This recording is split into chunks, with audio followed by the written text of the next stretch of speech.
여러분 안녕하십니까? 한국말씀 사관학교입니다. 우리 한국말씀 사관학교는 14만 4천 말씀 사관학교와 평신도 말씀 사관학교로 분리 운영되고 있으며 14만 4천 말씀 사관학교는 하나님의 종들을 양성하는 양육기관이며 이 양육을 받기를 원하는 하나님의 종들은 매월 순교 헌금으로 42달 동안 매월 10만원씩 그렇게 헌금을 납부하고 그렇게 말씀을 무장하실 것을 적극적으로 추천하며 평신도 말씀 사관학교 생도들은 자유롭게 말씀을 무장하시면 되겠습니다. 저는 하나님께서 이 마지막 때 말씀의 나트로 사용하시려고 창세전부터 예배해 놓은 자입니다. 여러분의 기도와 적극적인 참여를 부탁드립니다.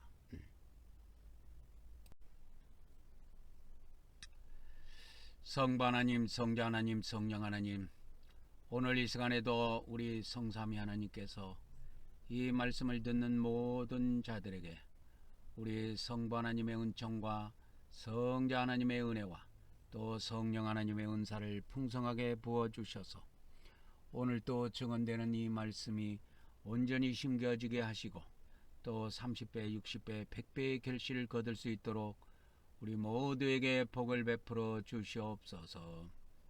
오늘 또 모든 시정을 성삼위 하나님께 의탁하고 우리 주 예수님의 이름으로 기도 올려옵나이다. 아멘, 아멘, 아멘. 오늘은 사간생도 말씀무장 제85회가 되겠습니다. 제85회입니다.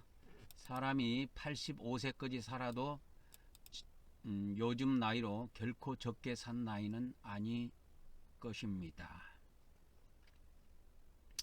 저는 하나님께서 이 마지막 때 말씀의 나트로 사용하시려고 창세전부터 예배해 놓은 자니라 그렇게 1990년 6월에 하나님께서 말씀을 하셨습니다. 요한계시록에 보면 자칭 사도라는 자들이 있어요. 그 요한계시록 2장 3장에 보면 그 7교회에 관한 칭찬과 책망의 말씀 중에 그 대목이 나오는데 이 마지막 때가 되면 자칭 사도가 있다. 그 다음에 또 자칭 선지자가 있다. 이런 자들이 등장한다고 성경은 미리 예언을 해 놓고 있습니다. 저는 하나님께서 이 마지막 때 말씀의 나트로 쓰시려고 창세전부터 예배해 놓으셨다가 이 마지막 때 보낸 자예요. 그러니까 보낸 자기 때문에 하나님이 보낸 자를 아포스톨로스 그렇게 이야기합니다. 헬라어로 아포스톨로스 그래요. 아포스톨로스는 하나님으로부터 보냄을 받은 자 그런 의미를 가지고 있습니다. 그러니까 하나님이 보내지 아니했는데도 보냈다고 하는 자들도 있지만 저는 이 마지막 때 하나님께서 쓰시려고 온전히 미리 예비해 놓으셨다가 보낸 자라는 것을 여러분들이 알아야 됩니다. 그러니까 이걸 알고 있을 때 말씀이 잘 들어가요.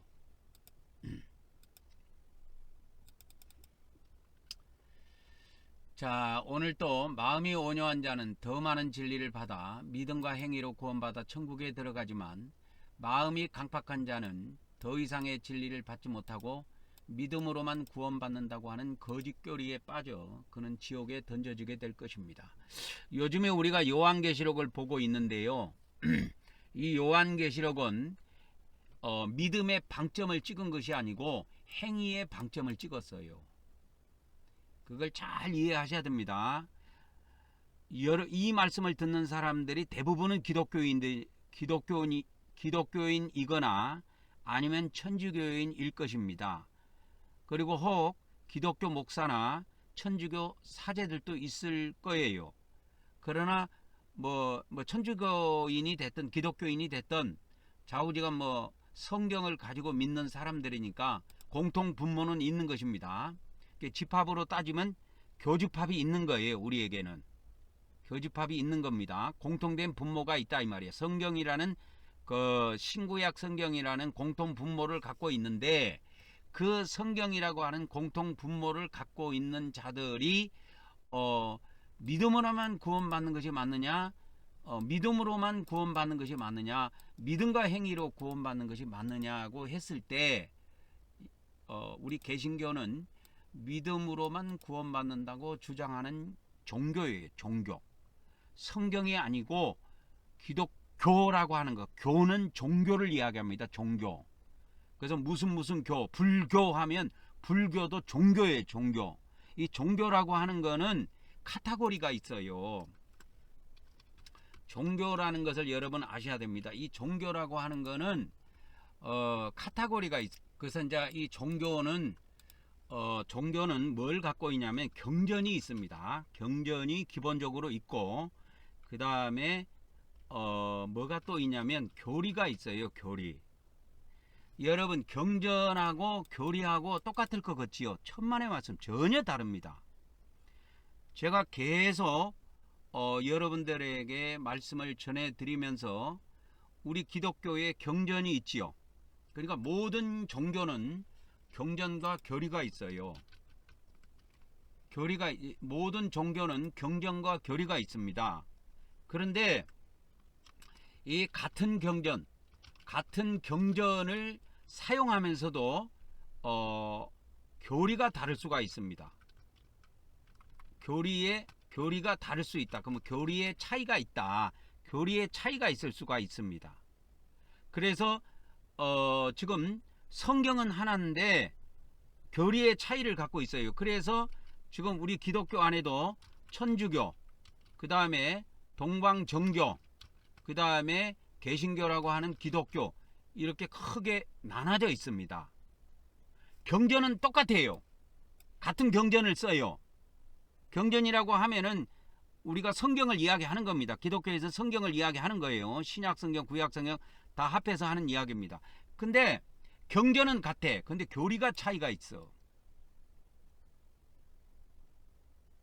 이 비밀을 알아야 됩니다, 여러분. 우리 기독교가 제가 항상 하는 이야기지만 우리 기독교가 성경이라는 경전을 가지고 있지만 성경과 동일한 종교냐? 절대 아닙니다. 완전히 성경에서 벗어난 종교예요. 그거를 알고 여러분이 이 말씀을 들어야 돼. 안 그러면은 여러분 교리에 빠져가지고 성경을 부인하게 된다니까. 여러분 교리는 부인해도 되지만 성경을 부인하면 죽어요. 그래서 제가 여러분에게 이야기하는 것은 뭐냐면 교리는 부인해도 돼요. 부인해도 좋지만 경전을 부인하면 안 됩니다. 경전을 부인하면 절대적으로 안 된다 라고 하는 것을 알아야 돼요. 모든 종교는 경전과 교리를 가지고 있습니다. 그러니까 기독교도 외에는 아니에요. 경전이 없다. 그거는 잡종교라고 보면 됩니다. 경전이 없다 그러면 그거는 잡종교로 보면 돼요. 그러나 경전이 있는 종교는 그래도 잡종교라고 할 수는 없어요. 잡종이라고 할 수는 없고 세계적으로 다 인정을 해줍니다. 경전이 있는 종교는. 그래서 경전을 가지고 있는 종교가 지금 뭐 세계적으로 경전을 가지고 있는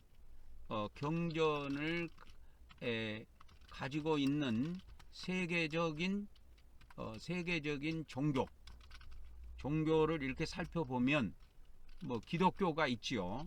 뭐 천주교, 정교 다 포함해서 기독교라고 할게요. 그 다음에 불교가 있지요. 그 다음에 이슬람교가 있습니다. 이슬람교. 옛날에는 이슬람교로 안 하고 옛날에 우리 40-50년 전에 제가 중고등학교 다닐 때는 해교라 그랬어요. 해교라고 이렇게 했는데 지금은 해교라는 말을 잘 안 쓰더라고. 뭐 이슬람 종교라는 이런, 그러니까 봐보세요. 유교도 경전을 갖고 있죠. 그러니까 유교도 종교냐 하면은 근데 어떻게 보면 유교는 뭐 종교라고까지는 할 수는 없어요. 유교는 뭐 조선 시대에 뭐 사서삼경 해가지고 유교가 뭐 이렇게 있었지만은 그 유교는 이게 종교의 카테고리에 넣기가 쉽지가 않습니다. 그래서 그 경전을 가지고 있는 세계적인 종교로서 기독교, 불교, 뭐 이슬람 종교 이렇게 뭐 우리가 이야기를 해 볼 수가 있습니다.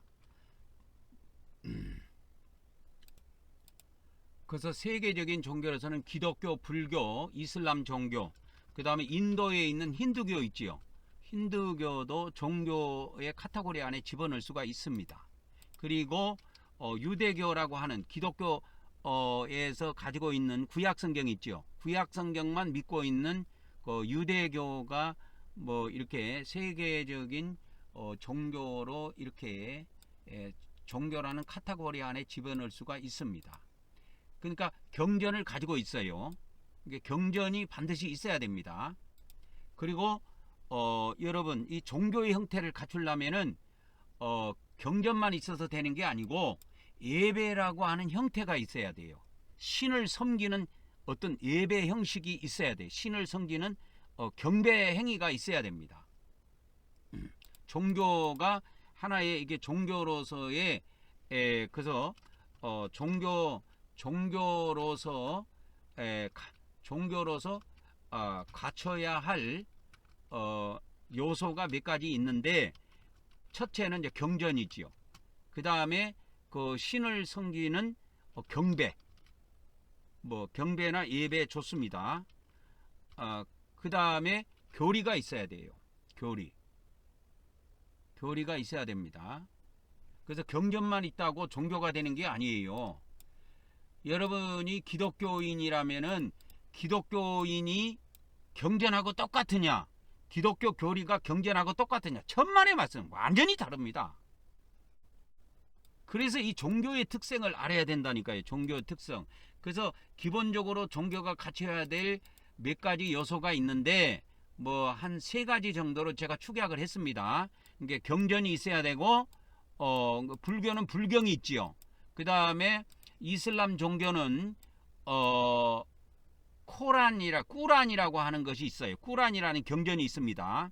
그 다음에 유대교는 다나크, 기독교인들이 말하는 구약 성경을 유대인들이 가지고 있는데 유대인들은 구약 성경이라고 안 해요. 다나크라고 해요. 다나크라고 하는 경전이 있어요. 그리고 거기도 일정 정도의 예배 형식, 이런 경배 형식이 있습니다. 그리고 그들이 가지고 있는 교리가 있어요. 그래서 종교로서 갖춰야 될 뭐 3가지 요소 그럴까요? 뭐 3가지 요소 뭐 이렇게 이야기한다면 뭐 경전, 경배, 교리, 여기다가 뭐 더 추가한다면 또 성직자가 있어야 되고 그런 문제도 이렇게 대두가 됩니다. 여기다가 이제 뭐 요소를 뭐 더 집어넣는다면 교리도 있어야 되고 그 종교를 이끌어 가야 될, 그 종교를 이끌어갈 그 성직자들이 필요합니다. 그래서 이렇게 유교라는 것이 있는데요. 유교는 종교가 아니다라고 하는 것을 제가 이제 좀 이야기를 좀 해드리도록 하겠습니다. 그래서 그 유교가 종교가 아닌 거에 대해서 이렇게 이제 제가 도표를 좀 만들어 봤습니다. 이거에 대해서 조금 설명을 좀 해드리도록 하겠습니다. 이 설명을 이제 듣고 나면은 종교에 대한 이해가 좀 쉽게 오게 될 것입니다. 그러니까 종교라고 하는 거는 일정한 요소를 갖춰야 돼요. 그래서 종교는 경전도 있어야 되고 경배하는 행위, 신을 경배하는 그런 행위가 있어야 되고 그 다음에 교리가 있어야 되고 성직사가 있어야 되고 여기에다가 또 추가를 한다면 성전이나 신전 이런 것도 필요합니다. 그래서 이런 것들이 종교의 역사 속에서 이런 게 나타나지요. 그래서 뭐 몇 가지 요소, 뭐 3가지 요소로 축약해서 본다면 중요한 3가지가 있을 것이고 뭐 4가지 5가지를 넓혀서 본다면 이런 요소들이 있을 겁니다. 그래서 이제 우리 기독교를 여기에다가 이제 종교가 같이 와야 될 이 5가지라는 이 덕목 안에다가 집어넣어 보면 기독교는 경전이 있지요. 성경이라고 하는 바이블이라고 하는 경전이 있지요. 그 다음에 신을 경배하는 예배 형식이 있지요. 그 다음에 기독교가 가지고 있는 교리가 있습니다. 그리고 성직자가 있고요. 그 다음에 하나님께 예배하는 성전이 있지요. 교회가 아닙니다. 교회가 아니고 성전이에요. 성전. 자꾸 기독교인들은 교회 그러는데, 교회라는 건 믿는 사람을 전부 다 묶어서 믿는 사람을 그냥 단체로 총칭해서 교회라고 하는 거예요. 그래서 이제 유교가 교회가 아니다, 유교가 종교가 아니라는 것을 한번 이렇게 도표로 만들어 봤는데, 이거를 이해하게 되면 여러분들이 종교에 대한 이해가 조금 쉬워질 것 같아서 이렇게 한 겁니다. 그래서 유교는 사서삼경이라고 하는 이런 경전 같은 것이 있기는 있어요. 그거를 뭐 유교라고 이렇게 말을 붙여줬지만, 유교는 여러분이 꼭 기억해야 될 것이 있어요. 유교는 신을 섬기는 것이 없어요. 신을 섬기는 것이 없습니다. 그러니까 유교에서는 초자인적인 존재라고 하는 절대적인 존재, 기독교에서 말하는 초자인적인 존재, 절대적인 존재에 대한 그 신앙이 없습니다. 그것이 없어요. 그래서 유교 사서상경의 기본은 조선시대에서 뭐 사서상경 가지고 뭐 시험도 많이 치고 과거도 보고 뭐 그렇게 했는데, 인간의 그 도덕성을 함양하는 데 초점을 둔 거예요. 이것이. 그래서 뭐 사서상경이라고 하는 데가 그것이 지금도 그런 책들이 이제 팔리고 있기는 있지만, 거기에 보면 유교에서 말하는 뭐 절대, 사서상경에서 말하는 절대적인 신이 없어요. 그렇기 때문에 종교로 성립이 안 됩니다. 이게 종교로 성립이 되려면 경전 이전에 가장 중요한 것이 신이에요. 그러니까 섬기는 신이 반드시 존재해야 됩니다. 하나의 종교로서의 어떤 카테고리를 갖추려면 갖춰야 될 뭐 요소 또는 뭐 카테고리 이렇게 해도 돼요. 카테고리. 그래서 카테고리 하면은 이제 영어로는 이제 이렇게 쓰는데 카테고리. 그래서 카테고리는 뭐 공통된 것을 묶어서 하나의 어떤 영역을 만드는 거죠. 그걸 카테고리로 보면 됩니다. 그래서 종교로서 갖춰야 될 것이 있다면 섬기는 신이 있어야 되고, 두 번째로 중요한 것은 경전이 있어야 됩니다. 그러니까 경전은 없어도 섬기는 신은 있어야 돼요. 그러니까 초대교회 때 경전이 없었습니다. 신약 성경이 없었어요. 그때도 예수 그리스도를 믿고 신을 섬겼다니까요. 하나님을 섬겼다니까요. 그러니까 꼭 경전이 있어야만 신을 섬기는 건 아니에요. 그러나 이제 그 종교로서의 완전히 틀을 갖추려면 경전은 필수적으로 등장하게 되는 것입니다. 어떤 경우에든지 그 경전이 필요한 필요성을 느낍니다. 그래서 초대교회 때 2000년 전에도 신약 성경이라는 것들이 이렇게 사도들에 의해서 기록이 됐지만, 그것이 낙권으로 이렇게 돌아다니고 낙권으로 이렇게 개인들이 필사해서 이렇게 쓰고 했지만, 나중에 그것이 성경으로서 하나의 경전으로서 자리 잡기까지는 예수님이 가시고 약 한 350년, 360년이 지나야 이 신약 성경이라고 하는 경전이 만들어집니다. 그리고 예배 형태도 만들어지게 되고요. 교리도 만들어지게 되고요. 그래서 조금씩 이 틀을 갖춰가는 거지요. 그래서 기독교 교리가 뭐 하루아침에 생긴 게 아니고 수많은 세월이 걸려서 생긴 거예요. 그러니까 이게 목사제도가 원래는 성직자가 있었는데, 이게 원래는 목사야가 아니에요. 목사라는 이 타이틀이 생긴 거는 몇백 년 안 됩니다, 여러분. 목사가 뭐 2000년 전부터 초대교회 때 있었던 것이 아니에요. 그때는 목사라는 명칭 자체가 없었어요. 이 개신교가 생기면서 목사라는 이런 성직자의 이름을 만들어낸 겁니다. 그래서 이 유대교는 종교가 될 수가 없는 것은 신이 없어요. 유대교는 유대교가 아니고 유교. 그래서 섬기는, 쉽게 말하면 섬기는 신이 없어요. 섬기는 신이 없습니다.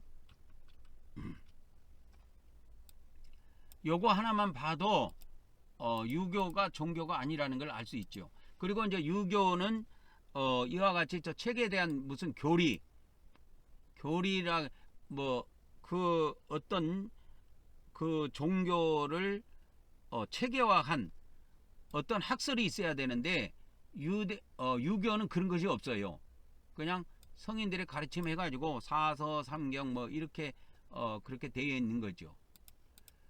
그 다음에 예배 형식이 없습니다. 특정한 의식보다는 예를 중시하고 인간관계를 중시하기 때문에 유대계 유교에서는 이런 예배 형식이라는 이 틀이 없어요. 그래서 그 유교는 목적이 인간의 그 도덕성을 좀 더 고차원으로 도덕성을 좀 좋게 그 도덕성을 좀 좋게 함양시키는데 이렇게 목적을 두고 있는 것이지 뭐 개인의 뭐 어떤 구원이라든지 뭐 불교에서 말하는 기독교에서 말하는 구원이라든지 불교에서 말하는 해탈이라든지 이런 거에 대해서 별로 이런 거 없습니다. 그래서 유교는 내세관이 없어요. 내세관이 없습니다. 이 내세관이 없는 것은 또 종교가 아니에요. 또 내세관이 없는 것은 종교가 아니다. 그러니까 이 내세관이 우리가 같은 경전을 가지고 있지만 이 천주교하고 기독교 개신교라고 하는 기독교가 내세관이 달라요. 완전 달랍니다. 완전 다릅니다. 달라요. 그래서 여러분들이 유교는 종교가 아니다라는 이런 것을 통해서 종교의 특색을 종교라고 하는 어떤 일정한 이런 형태를 갖추려면 일정한 형체를 갖추려면은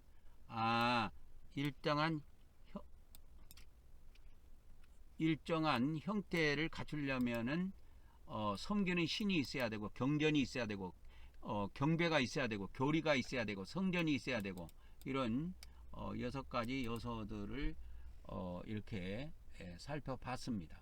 그러니까 종교로서 세계적인 종교로서의 그것을 갖추려면은 이렇게 이런 것이 있어야 된다 라고 이런 요소들을 갖추고 있어야 된다고 하는 겁니다. 그래서 여러분들이 이 기독교라고 하는 같은 기독교에서 같은 경전을 가지고 있지만 교리가 차이가 있을 수가 있다라는 걸 알아야 돼요.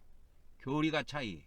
그래서 여러분 사람이요 같은 대한민국에 살아도 사상이 다르잖아요. 그래서 어떤 사람은 진보, 어떤 사람은 보수.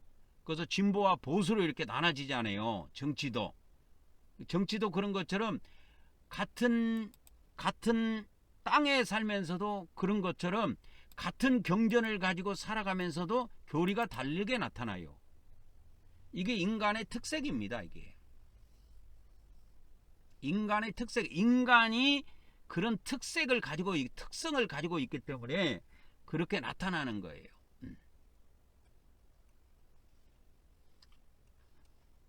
그래서 오늘은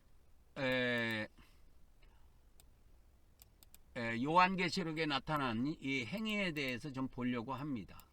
그러니까 우리가 천주교하고 기독교가 같은 경전을 사용하죠. 같은 경전을 사용한다 이 말이야. 천주교와 기독교가 같은 경전을 사용하죠. 같은 경전을 사용합니다. 천주교가 기독교가. 그러면 똑같을 것 같죠? 아니에요. 교리는 차이가 있다라는 걸 아셔야 돼요. 교리는 차이가 있다라는 것을 반드시 아셔야 됩니다.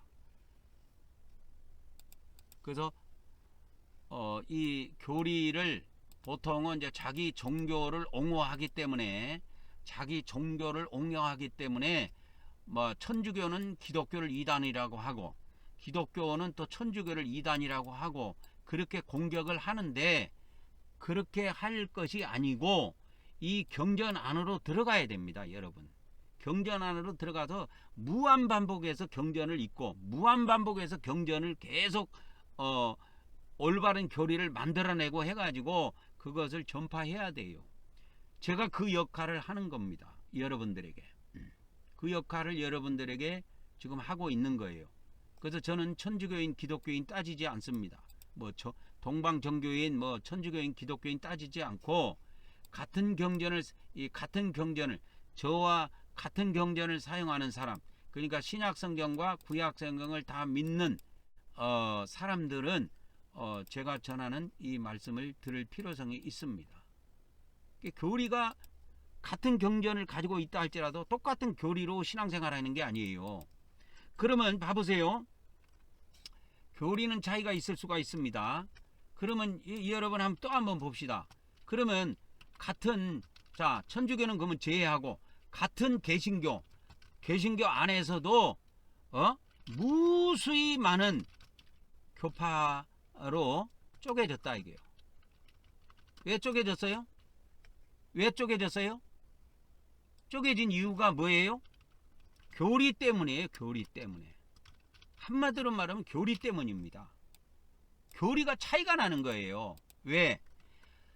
사람이라고 하는 거는 이렇게 딱 한번 보면은 차이가 생길 수밖에 없어요. 그러니까 왜? 인간은 사고의 영역이 다르지요. 어떤 사람은 깊이 생각할 수 있고 깊이 깨달을 수 있는 방면에 어떤 사람은 수박 거달기밖에 몰라. 여러분, 예를 들어서 우리가 초등학교, 중학교, 고등학교, 대학교 가서 공부를 하지 않아요.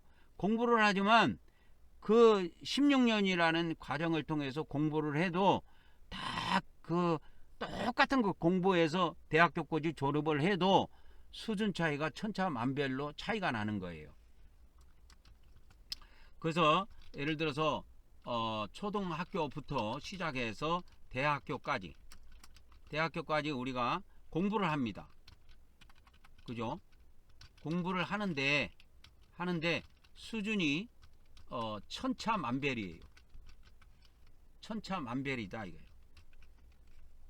그러니까 오만 천차만별이요. 수준 차이가 이렇게 차이가 나는 거야. 천차만별이야. 왜 이렇게 차이가 날까요? 차이가 나는 거는 이해도의 차이 때문에 그런 겁니다. 여러분, 이렇게 사람이 이렇게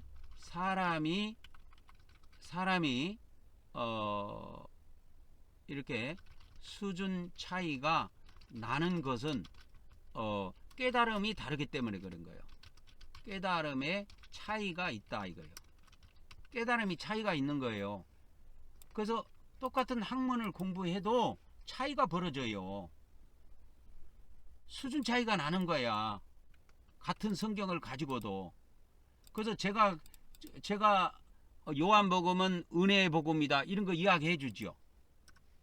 이런 거 이야기해 줘. 우리 기독교에서 일반적으로 이걸 몰라요. 요한복음은 은혜의 복음이요. 요한복음은 은혜의 복음이요. 공간복음은 공의복음이다. 이런 거 이야기해도 이런 것을 신학에서 가르쳐 주느냐? 못 가르쳐 줘요. 그 다음에 요한복음은 믿음에 의한 구원. 믿음에 의한 구원. 그 다음에 공간복음은 행위에 의한 구원. 공간복음은 행위에 의한 구원을 다룬다 이거예요. 그러니까 이런 거 이야기해줘도 일반 교회 목사들은 이런 거 몰라요. 왜 모르는 줄 아십니까? 신학에서 안 가르쳐 주거든.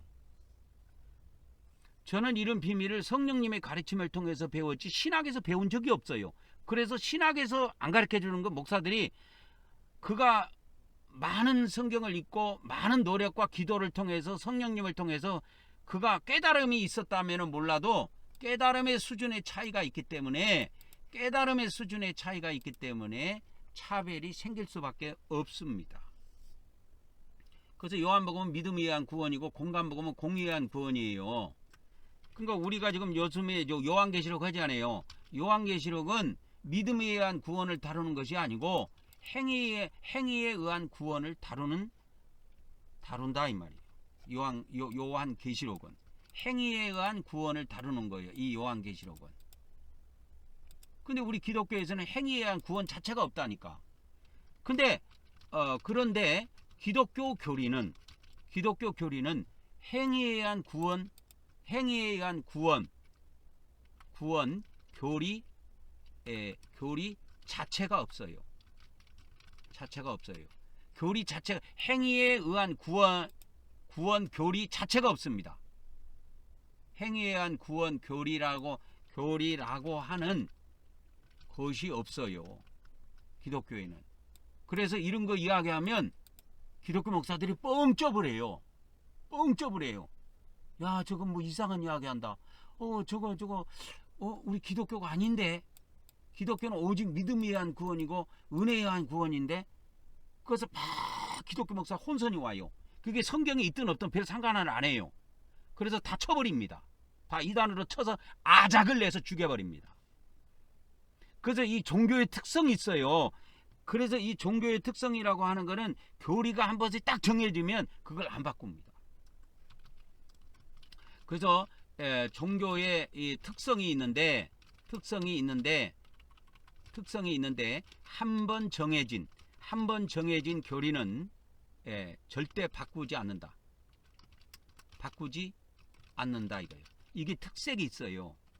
그러니까 여러분, 저는 이 말씀들을 여러분들에게 전해주면서 우리 기독교가 바뀌는 거는 저는 생각하지 않습니다. 기독교 안에 있는 한 사람 한 사람 바뀌는 그거를 목표로 두고 있는 거예요.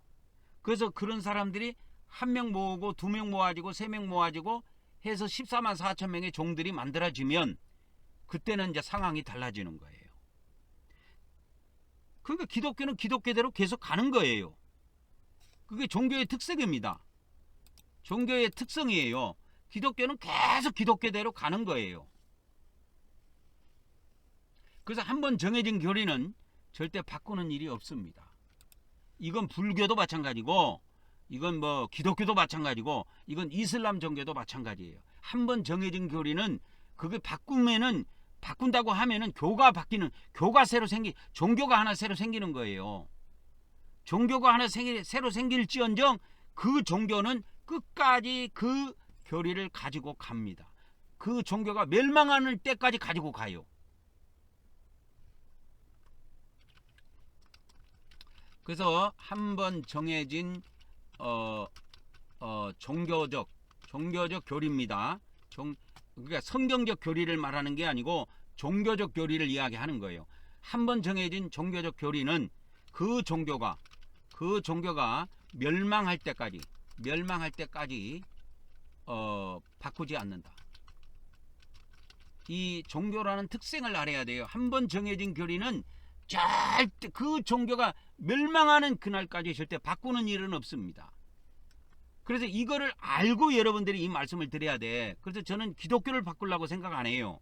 기독교는 나중에 짐승 외계인들이 우주에서 내려와 가지고 이 전 지구인들을 정복해 가지고 완전히 지구인들을 정복해 갖고 지구에 있는 모든 종교를 멸망시켜 버립니다. 다 없애버려요.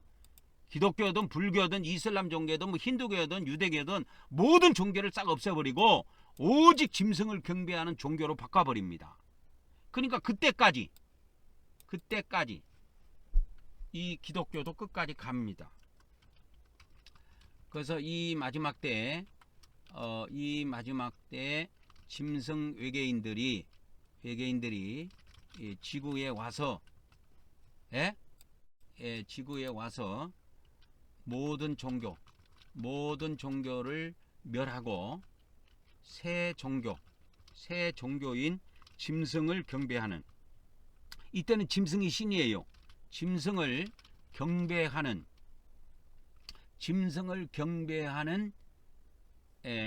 그때까지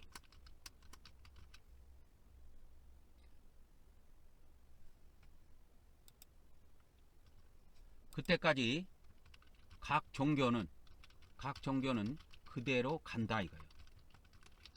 그대로 갑니다. 바꾸는 일이 없어요. 그래서 여러분, 기독교가 바꾸는 거를 생각하면 안 돼요. 내가 바뀌는 것만 생각하면 돼. 내가 이 말씀을 듣고 내가 바뀌어야 되겠다, 이걸 생각해야지. 여러분 교회 전체를 바꾸려고 그러거나 기독교 전체를 바꾸려고 그러면 그건 허황된 꿈을 꾸는 거예요. 절대 그렇게 하면 안 됩니다. 안 바뀝니다.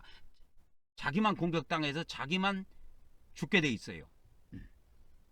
그래서 이 마지막 때 짐승 외계인들이 이 지구에 와서 모든 종교를 뭐라고, 새 종교, 요한계시록에는 이 새 종교가 나와 있습니다. 이 새 종교는 다른 게 아니에요. 짐승을 경배하는 종교입니다. 짐승만을 경배하도록 돼 있어요.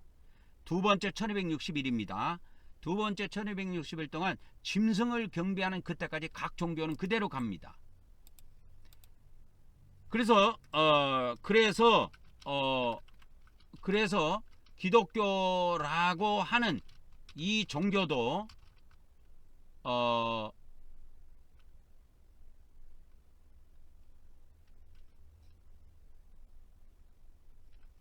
짐승을 경배하는 그때까지, 짐승을 경배하는 그때까지 존재한다는 것을 알아야 됩니다. 여러분, 기독교라고 하는 이 종교가 여러분 바뀌지 않아요. 언제까지 가냐? 짐승을 경배하는 그때까지 계속 가게 되어 있습니다. 그때까지 존재하게 되어 있어요. 그래서 짐승을 경배하는 그때에 이제 준비가 안 된 교회, 준비가 안 된 목사, 준비가 안 된 기독교인들은 짐승을 다 그때는 경배하게 돼 있어요. 왜? 살고 싶어서. 사람이라고 하는 거는 아무리 자기가 믿는 신이 우월하더라도 이 목숨이 죽는 거 앞에서는 항복을 하게 돼 있습니다. 그래서 대표적인 것으로 여러분들에게 말씀을 드리자면 뭡니까? 조선시대 때 천황을 경배하는 거. 일본 왕 있잖아요. 일본 왕을 천황이라고 불렀다고 하는데, 그 조선시대 때 천황이 뭐냐면 하늘의 왕이라는 뜻이에요. 그러니까 신격화하는 거야. 일왕, 일본의 왕 해갖고 일왕이라고 안 하고 하늘천자를 쓴 거예요. 천황. 그러니까 거기에는 하늘천자가 들어가면 이게 신격화가 들어간 겁니다. 근데 그래서 기독교가 자기들이 믿는 신들에게 예배를 드리기 전에 천황한테 머리를 숙여서 경배하고 난 다음에 자기들이 믿는 신에게 예배를 한 겁니다. 그러니까 살기 위해서 그렇게 한 거예요. 인간이라는 건 살기 위해서 그렇게 하는 겁니다. 그러니까 여러분들이 이제 요즘 뉴스를 보면 그 윤석열 대통령이 하는 거에 대해서 답답하기도 하고 그 행동이 이해가 안 갈 때가 있을 거야. 그리고 계엄을 선포했는데 내가 한 것이 아니고 국방부 장관이 했다, 밑에 사람들이 했다, 뭐 이런 식으로 떠넘기죠. 그거는 그 사람이 나쁘다기보다도 인간이 마지막 코너에 몰리면 살기 위해서 발버둥 칠 수밖에 없는 거예요. 그렇게 이해하면 이해가 됩니다. 이게 그러니까 사람이라고 하는 이 특색이 그래요. 그러니까 이 기독교라고 하는 이 종교를 믿는 사람들도 자기들이 믿는 하나님, 성부성자 성령 하나님, 삼일체 하나님, 아주 우리는 이 신만이 절대적인 신이라고 막 이렇게 막 지금은 그렇게 하지만, 나중에 이 외계에서 짐승 외계인들이 내려와갖고 이 전 지구인들을 정복해가지고 이 새끼들 나를 경배하지 않으면 다 죽여버리겠다 하면 머리 다 수그리게 돼 있다니까요. 그건 뭐 목사이라 목사 하래비도 어쩔 수가 없어. 이 사람은 이 목숨 앞에요 모든 거 다 내주게 돼 있어요. 다 내주게 되어 있습니다. 그래서 이때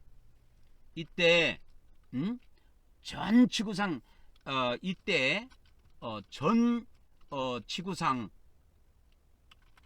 전 지구상 인간들이 짐승과 그 우상입니다. 짐승과 그 우상을 경배하는 때에 순교한 자들이 있어요. 짐승과 그 우상을 경배하지 않고 순교한 자들이 나타난다 이 말이야. 순교한 자들이 나타난다 이 말이야. 그들이 누구냐? 그들이 14만 4천 명의 종들이입니다.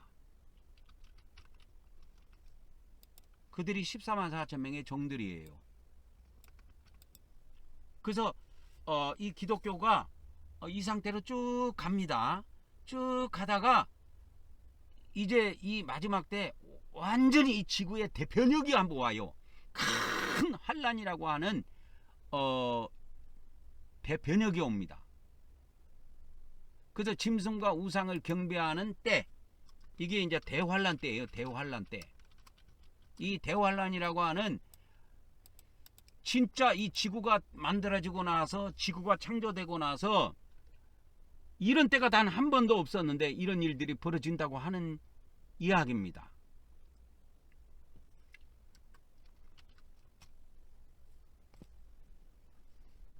그래서 우리 기독교에서는 믿음으로 구원받는다고 주장하지만 요한계시록에서는 이런 행위를 하는 자들은 모두 심판받아 죽는다 이거예요. 그래서 행위 구원이에요. 요한계시록은 이런 행위를 하는 자들. 그래서 요한계시록에 보면 14장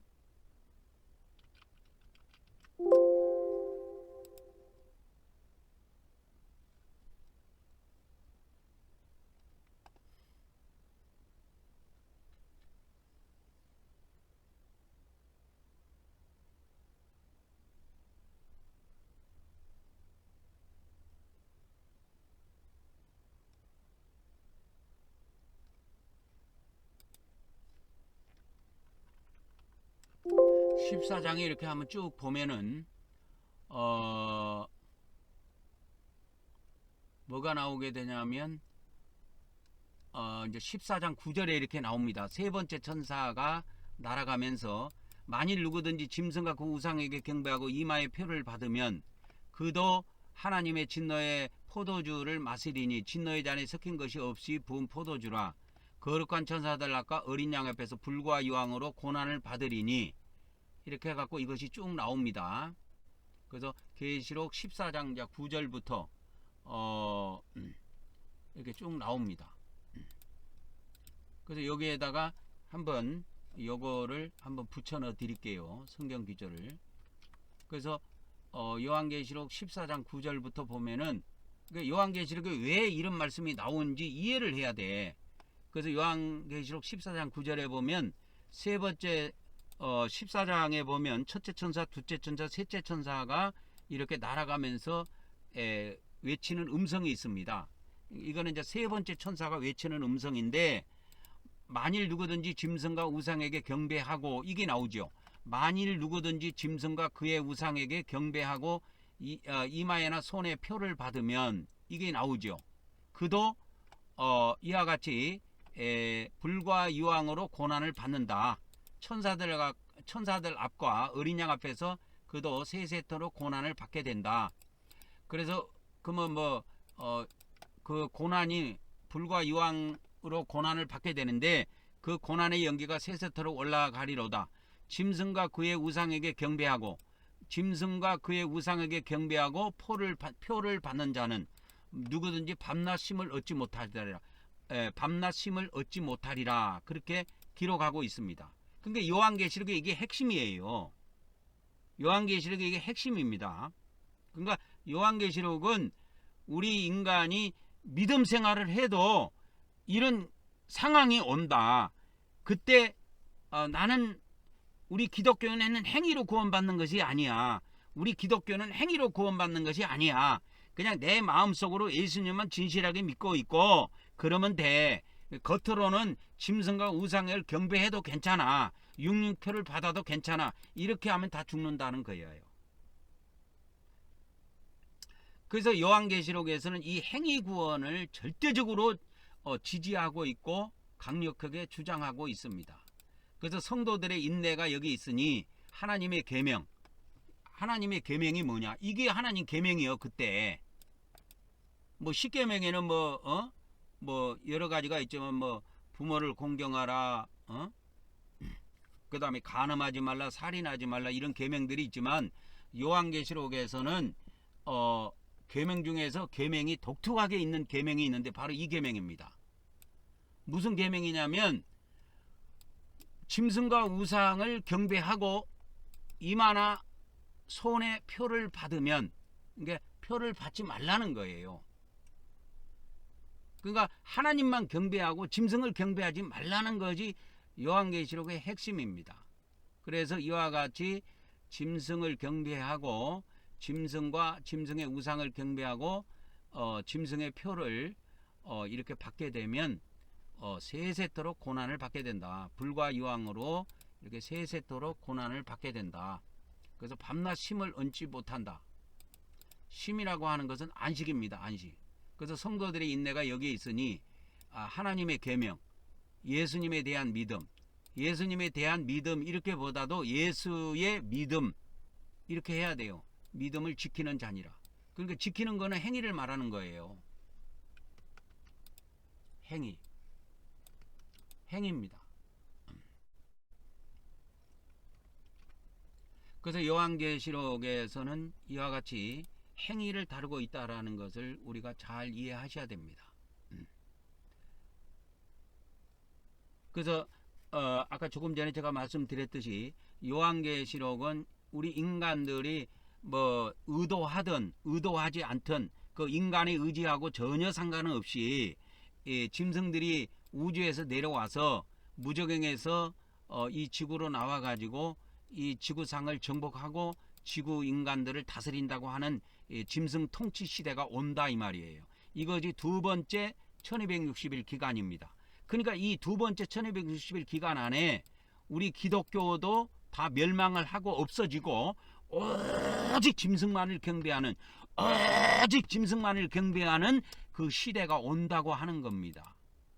그러니까 이거를 우리가 이해할 때, 요한계시록을 이해할 때 우리 기독교 입장에서 자꾸 기독교 은혜 구원, 기독교에서 가지고 있는 기독교 교리 있잖아요. 은혜 구원으로 풀면 다 망합니다. 그래서 우리 기독교 목사들은 근본적으로 요한계시록을 해석할 수 있는 능력이 안 돼요. 능력이 안 됩니다. 왜 안 되냐? 그들의 교리에 막혀서 안 되는 거예요. 그래서 기독교 목사들이 이 요한계시록을 해석하면 이상하게 환란 전에 휴거가 된다느니, 뭐 환란 중반에 휴거가 된다느니, 환란 후에 휴거가 된다느니 휴거만 이야기해요. 주구장창. 근데 요한계시록은 휴거만 이야기해서 될 문제가 아니에요. 기독교도 멸망하고 사라진다. 그러면 기독교인들이 그때 뭘 하게 되느냐? 짐승을 경배하는 시대가 온단다. 짐승을 경배하거나 또 짐승의 우상에게 나가서 경배한다 이 말이에요.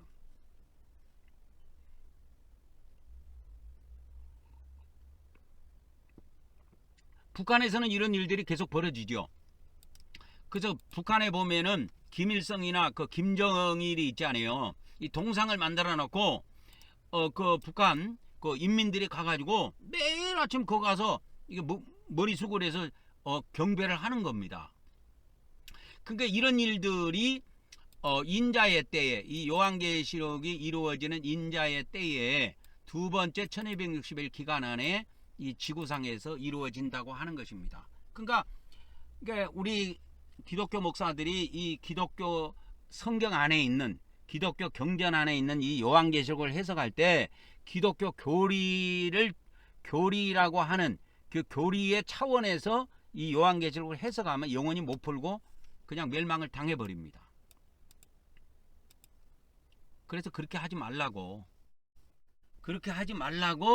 하나님께서 나 같은 인물을 이 마지막 때 세워놓은 거예요. 그래서 이 기독교는 교리 자체가 믿음으로 구원받는 거, 은혜로 구원받는 거 외에는 없어요. 그래서 뭐 행위로 구원받는 거 이런 거 없기 때문에 뭐 이렇게 기독교 목사들이 가르칠 수가 있어요. 이게 짐승 시대가 온다. 적그리스도 시대가 온다. 뭐 기독교 표현식으로 말하자면 적그리스도 시대가 와도 우리가 다 휴거가 돼버린단다. 이런 식으로, 그러니까 이런 식으로 해석을 해가지고 이 요한계시록이라고 하는 것이 별거 아닌 것처럼 그냥 일반 기독교인들에게 전해져 버리는 거예요. 그러니까 기독교인들이 알고 있는 것은 그냥 우리는 예수님을 믿었기 때문에 구원받은 사람들은 하나님께서 다 알아서 해주시는구나, 이렇게 착각을 해버리는 수가 있어. 아닙니다.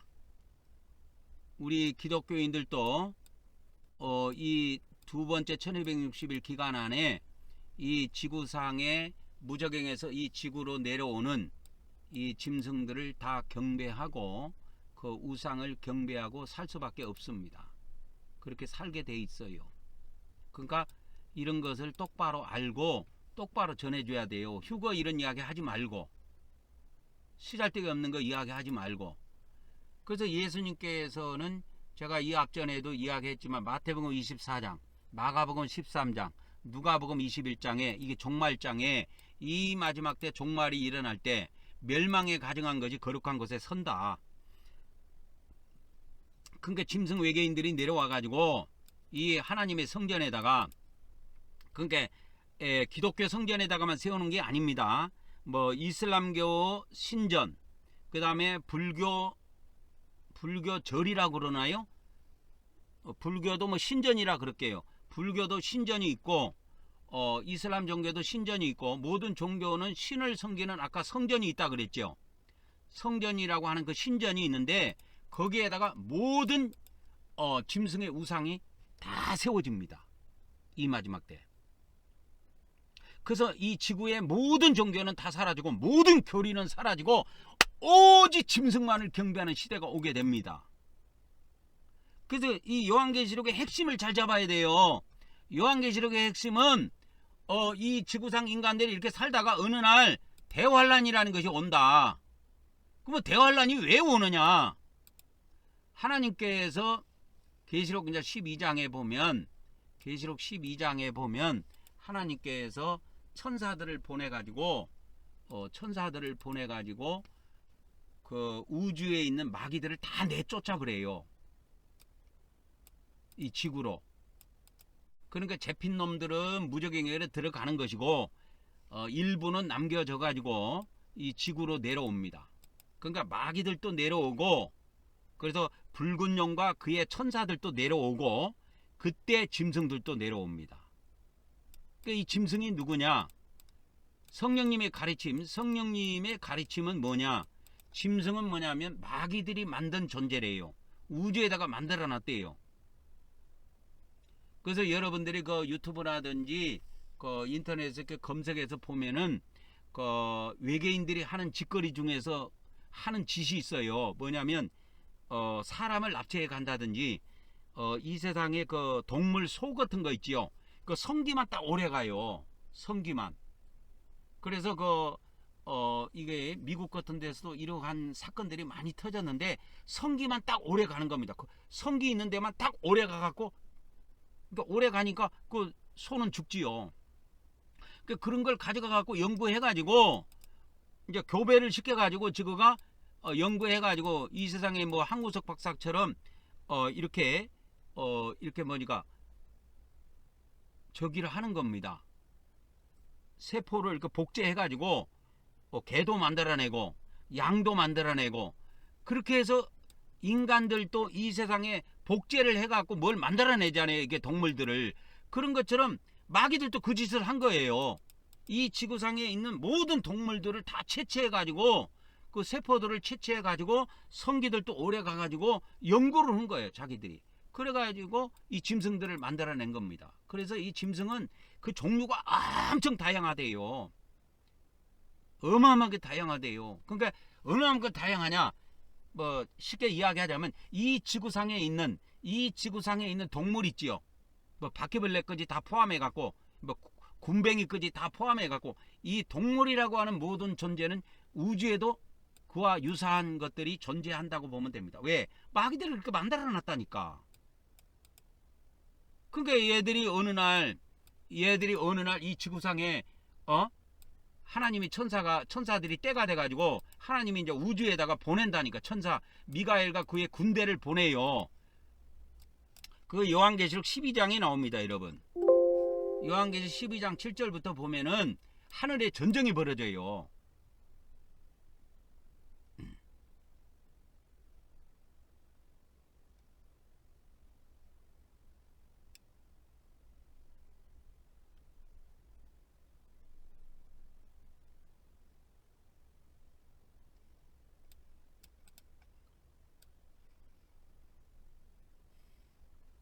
그래서 이제 12장 7절부터 이렇게 그 하는데 어디 갔어?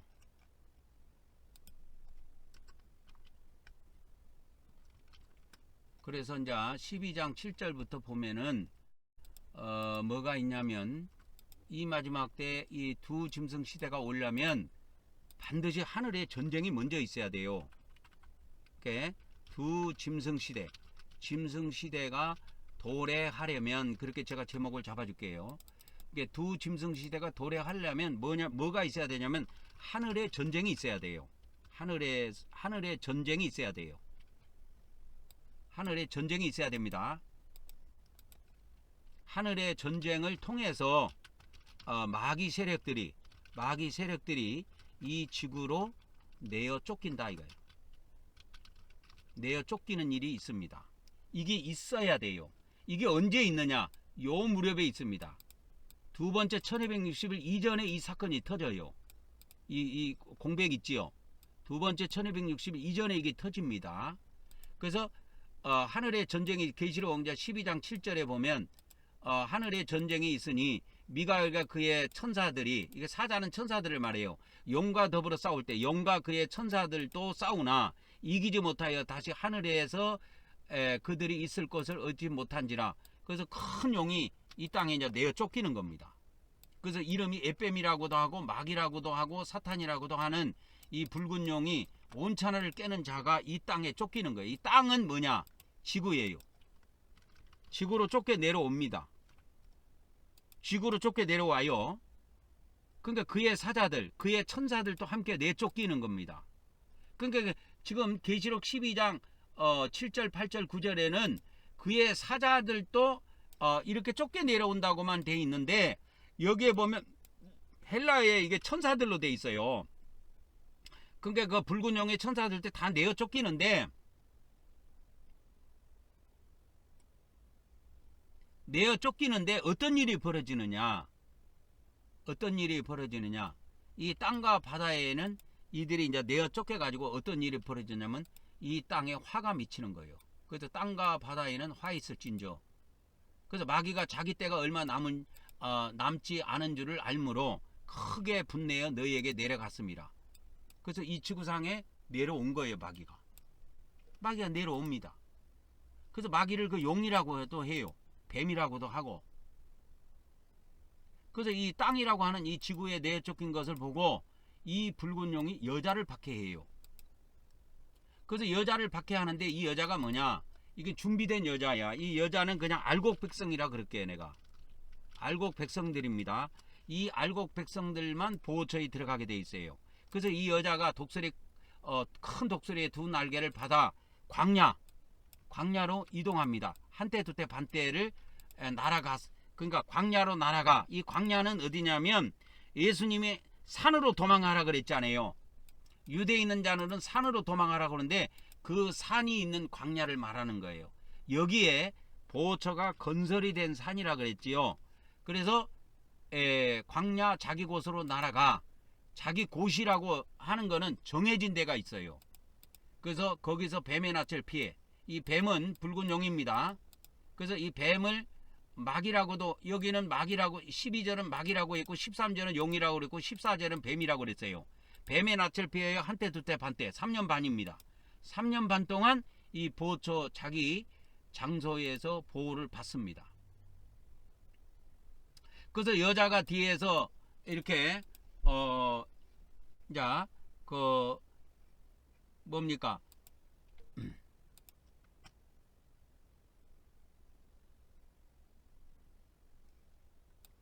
12장 5절 이걸 다시 한번 해야 되겠네. 여자를 물에서 떠내려가게 하되.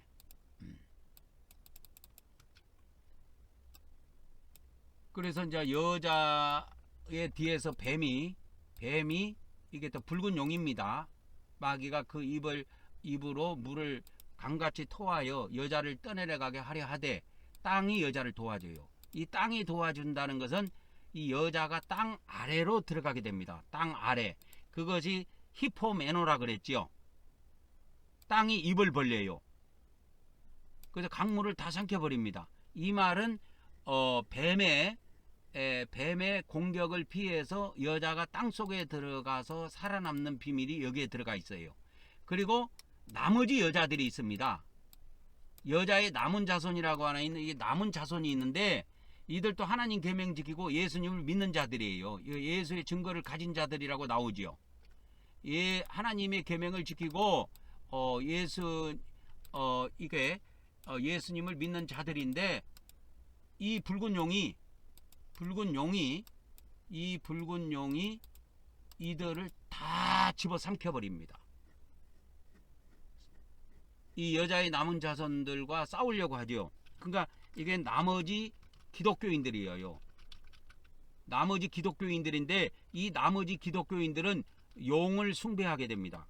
이게 두 번째 1260일입니다. 1260일 두 번째 1260일 동안 짐승과 그 우상을 경배하는 자들이 됩니다. 이거를 우리 기독교에서 근본적으로 알아야 돼요. 그러니까 우리 예전에 기독교 목사들이 이 요한계시록 해석한 거 보면 너무너무 요한계시록에다 설탕을 많이 넣었어. 설탕을 많이 넣으면 우선은 좋지만 그때가 오면 다 죽어요. 그러니까 이 두 번째 1260일 기간 동안 한때 두때 반때라 그랬지요. 여 위에 가보면 계시록 12장 14절에 보면 여자가 한때 두때 반때 3년 반입니다. 3년 반, 즉 1260일 기간 동안에 1260일 기간 동안에 그 이미 준비된 자들은 보호처에 들어가서 보호를 받는데 그 외 나머지 기독교예요. 기독교인들. 이들은 뭐냐면 휴거만 믿는 자들이야. 이들은 휴거만 믿는 자들입니다. 휴거만 믿다가 아무것도 준비가 안 된 거야. 하늘나라로 올라갈 줄 알았는데 올라간 거는커녕 이거 무슨 하늘에서 뭐가 막 엄청 쏟아져 내려와가지고 아이고 자기들이 하늘로 올라갈 줄 알았는데 올라가지도 못하고 내 기다리고 있으니까 뭐 하늘에서 뭐 뭉텅이로 뭐가 쏟아져 내려오는데 그놈들이 와가지고 자기를 경배하라는 거야. 경배를 안 하면 모가지를 다 따서 죽여버린다네. 그러니까 이 나머지 기독교인들이 다 뭐예요? 그래서 나머지 이 기독교인들이 모두 짐승과 그 우상을 경배하게 된다 이 말이에요.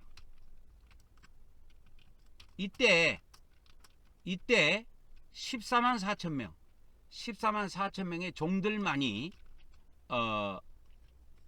짐승과 우상을 경배하지 않고 순교합니다.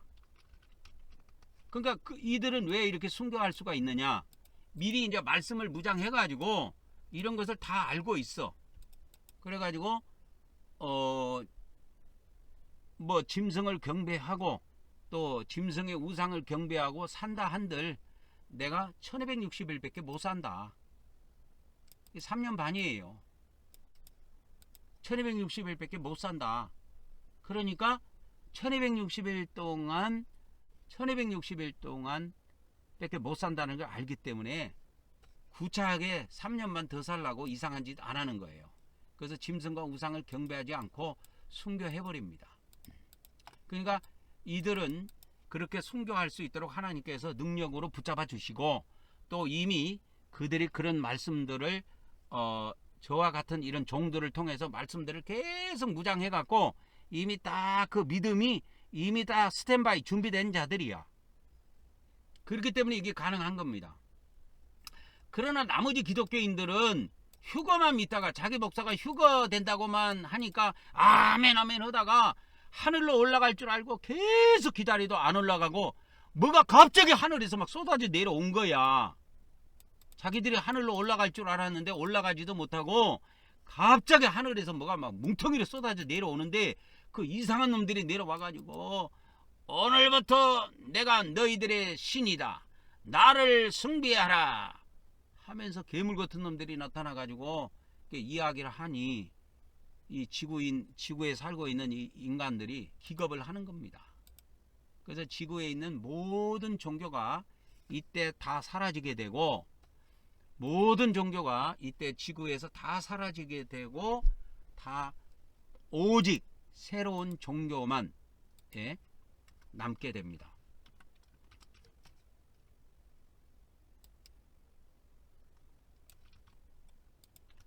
그래서 1260일 동안 두 번째 1260일 기간 동안 전 세계 모든 종교는 사라집니다. 사라지고 오직 하나의 종교, 즉 짐승과 그 우상을 경배하는 종교만이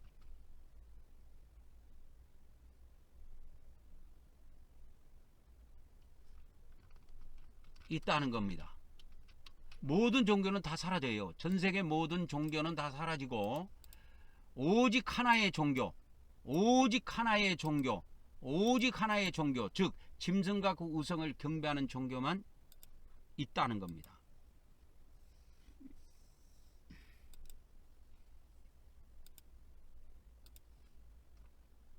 그러니까 이런 시대가 온다는 걸 알고 우리 기독교는 준비를 해야 돼요. 그래서 우리 기독교에서 요한계시록을 자꾸 기독교에서는 이 요한계시록을 은혜로 해석하는데 절대적으로 그렇게 하면 멸망합니다. 우리 기독교에서는 은혜로 구원받는 것밖에 없어요. 그래서 저번에 내가 알려줬던 대로 교회는 두 번 심판 없다. 그런다 그랬죠.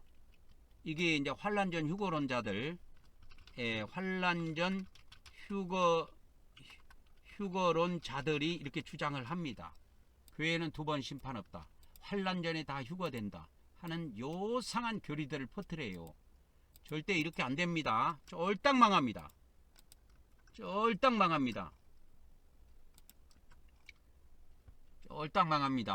그래서 요한계시록은 은혜로 해석하면 안 된다. 공의로 해석해야 된다. 그래서 멸망합니다. 그래서 교회는 두 번 심판 없다고 하는 환란전 휴거론자들과 그를 추종하는 자들은 모두 멸망합니다.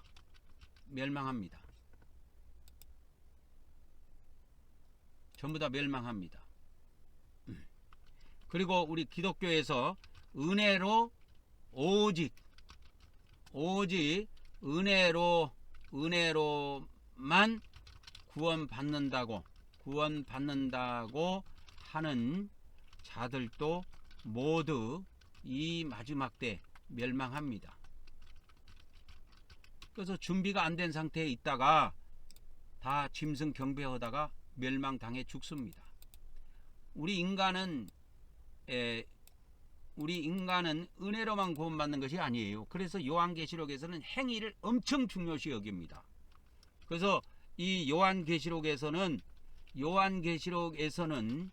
행위를 강조합니다. 강조하니 몇 번 나오느냐? 행위가 20번 등장합니다. 20절이 나와요. 행위. 그래서 이게 헬라어로 행위를 에르곤 그럽니다. 에르곤 또는 엘곤, 이게 니을 발음, R 발음이기 때문에 이걸 밑에다가 갖다 발음해도 돼요. 그래서 엘곤 이렇게 발음해도 되고 에르곤 이렇게 해도 되는데 헬라어로 행위를 엘곤이라 하는데 이것이 한 20번 정도 등장합니다. 요한계시록에 많이 나와요.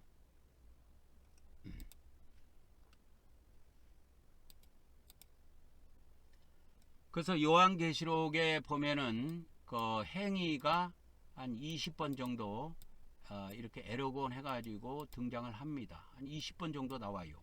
많이 나오죠. 근데 이제 반면에 믿음을 이제 헬라어로 피스티스 그렇게 이야기합니다. 믿음은 4번 등장합니다.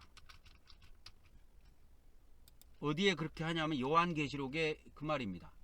요한계시록에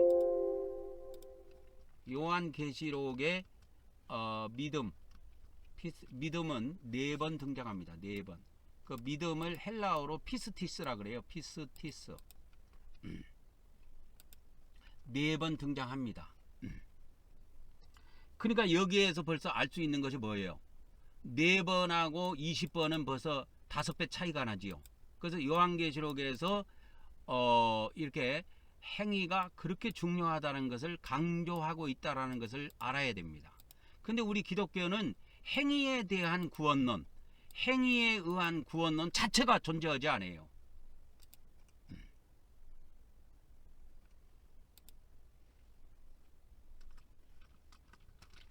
이렇게 요한계시록에 행위가 20번이나 등장하며 행위를 강조하는데 우리 기독교는 행위에 대한 교리 및 구원론이 전무합니다. 전무하다라는 것은 아예 없어요. 기독교의 교리는 아까 종교라고 하는 것은 기본 교리를 갖고 있다 그랬지요. 근데 천주교는 이 행위가 있어요. 그래서 천주교는 우리가 예수님을 믿고 우리가 구원을 받아도 우리가 행위가 그릇되거나 행위가 악하거나 행위가 더럽거나 하면은 반드시 연옥 가서 그 행위에 대한 심판을 받든지 연옥 가서 그 더러운 것을 다 씻고 난 후에라야 천국에 들어갈 수 있다라고 하는 교리가 만들어진 겁니다. 그러니까 제가 증언하는 완전한 성경의 교리에는 조금은 못 미치지만은 천주교의 구원론이 기독교 구원론보다는 더 우월하게 만들어져 있습니다. 그러니까 이 기독교 안에 기독교, 천주교, 동방정교 이 3대 교회가 있는데 이 3대 교회 중에서 가장 구원론이 허접한 데가 기독교입니다. 그래서 이 요한계시록에는 행위가 20번이나 등장된다는 걸 반드시 여러분 기억하셔야 됩니다. 그래서 이 요한계시록에서는 행위를 굉장히 강조하고 있는 거예요. 그래서 계시록 2장 3장에 보면 7교회에게 행위를 계속 이야기해요. 예수님께서. 근데 우리 기독교는 행위에 관한 구원론 자체가 없기 때문에 그런 거에 대해서 아무리 성경에 있어도 눈에 들어오지 않아요. 그거는 기독교라고 하는 종교에서 다룰 수 있는 것이 아니야. 그러니까 그거는 기독교라고 하는 경전에 있든 없든 별 신경 안 써요. 기독교 이 성직자들은 신경을 안 씁니다.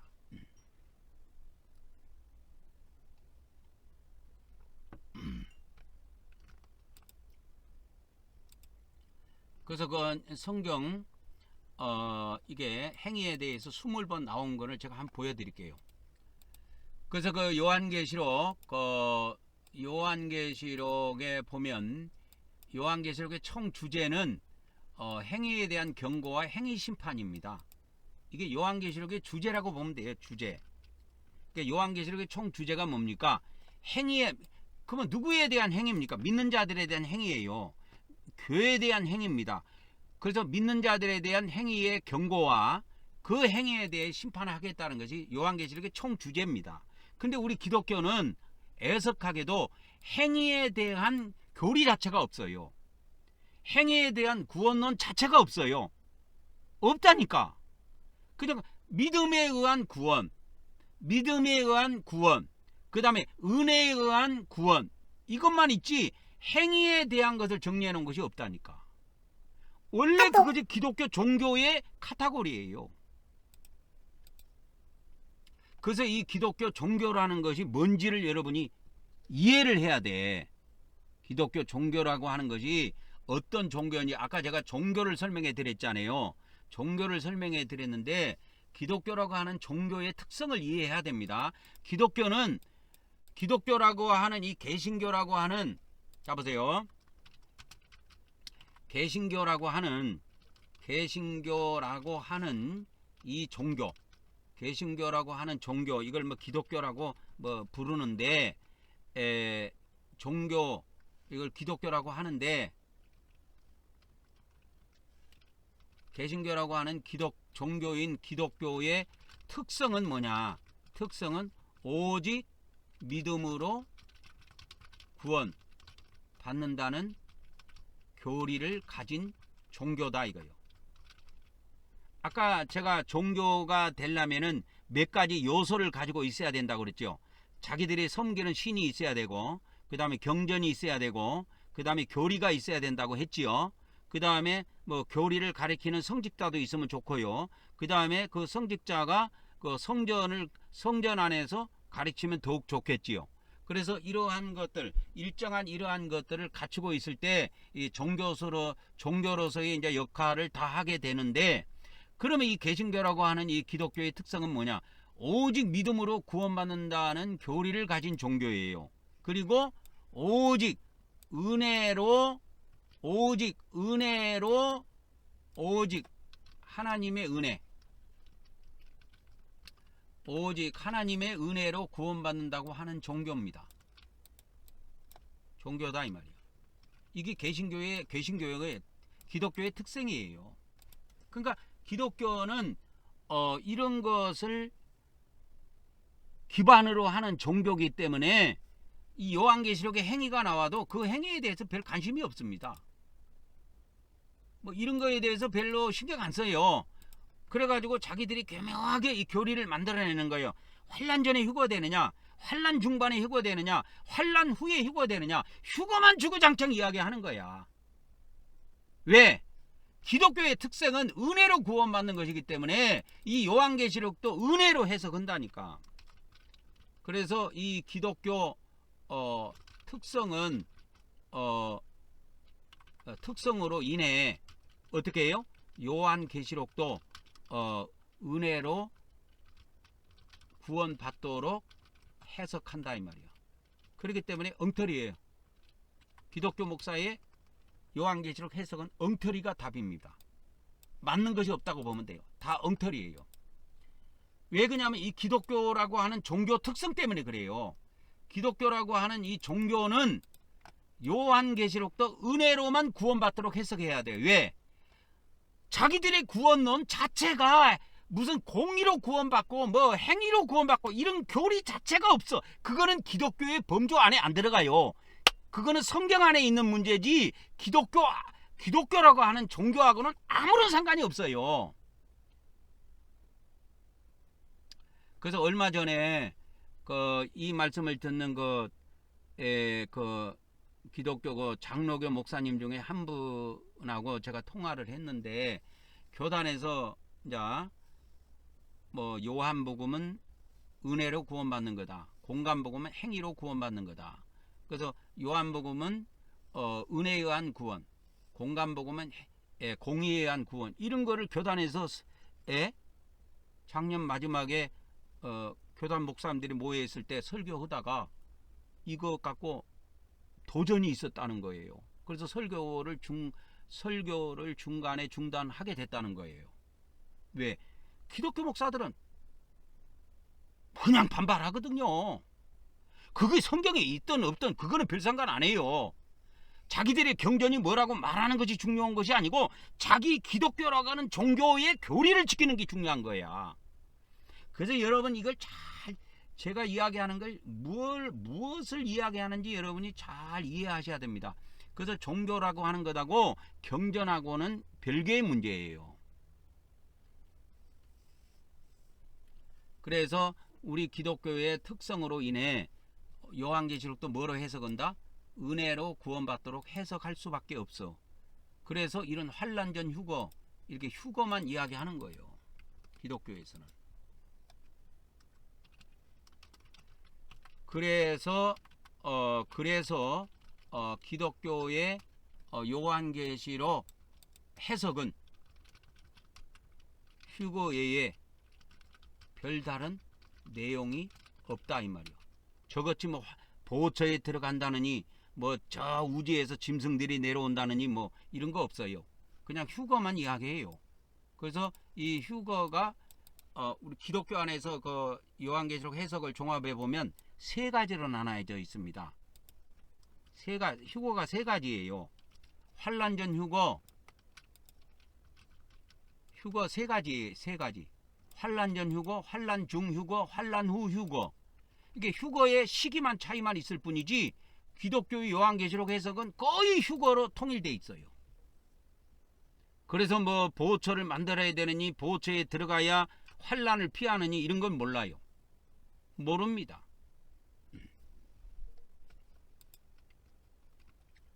그래서 이 요한계시록의 주제는 우리 믿는 자들의 행위입니다. 믿는 자들에 대해 행위에 대한 경고와 그 행위에 대해서 반드시 심판한다는 게 총 주제예요. 그래서 요한계시록에는 이 행위가 20번 나온다 그랬죠. 20회. 그래서 20회를 이렇게 쭉 살펴보면 2장 2절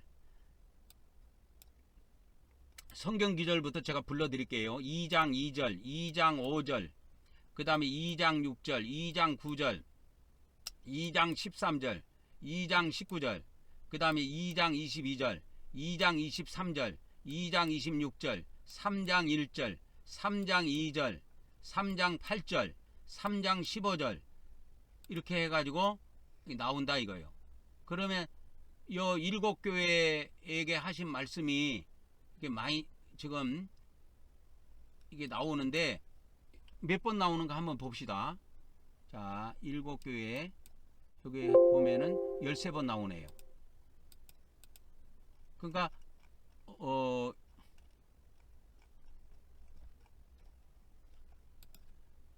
자, 요한계시록의 행위가 20번 나오는데 7교회에 몇 번 나와요? 13번 행위가 나온다 이거예요. 많이 나오죠. 그래서 교회에게 이 행위를 이야기한 거예요. 우리 기독교는 이것을 인정을 안 해도 우리가 믿고 있는 경전은 이걸 이야기하고 있는 거야.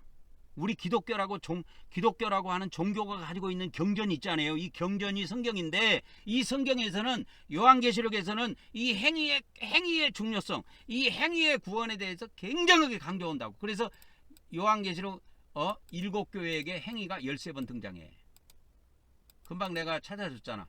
계시록 2장 2절, 2장 3절, 2장 5절, 2장 6절, 2장 9절, 2장 13절, 2장 19절, 2장 22절, 2장 23절, 2장 26절. 이거 10개입니다. 그 다음에 11번째가 이제 3장 1절, 3장 2절, 3장 8절. 그 다음에 3장 15절. 14개네. 뭐 14개든 13개든 뭐 이렇게 나옵니다. 다시 한번요. 2장 2절, 2장 5절, 2장 6절, 2장 9절, 2장 13절, 2장 19절. 그 다음에 2장 22절, 2장 23절, 26절, 그 다음에 3장 1절. 여기까지가 10개네. 그러니까 13개가 맞네. 그 다음에 3장 2절, 3장 8절, 3장 15절까지. 이게 13개입니다. 그러니까 여기까지 행위가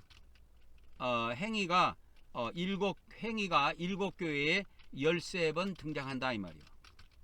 이거는 뭐냐면 교회에게 행위를 이렇게 예수님께서 강조한 것은 기독교에서 행위 구원이 없다고 버렸지만은 우리가 믿고 있는 이 경전의 마지막에 한 단어도 빼지 마라, 더하지도 말고 빼지도 마라고 하는 주님의 말씀에 보면 행위가 13번 등장해요. 근데 기독교에서는 이거 아무도 신경 안 써 이런 거. 왜? 원래 기독교라고 하는 종교가 내가 뭐라 그랬어? 기독교라고 하는 종교는 오직 믿음이야. 믿음에 의한 구원이지 행위 구원은 기독교가 다루는 문제가 아니라니까. 그거는 기독교 밖의 문제야. 그거는. 그래서 저는 기독교를 놔버린 겁니다.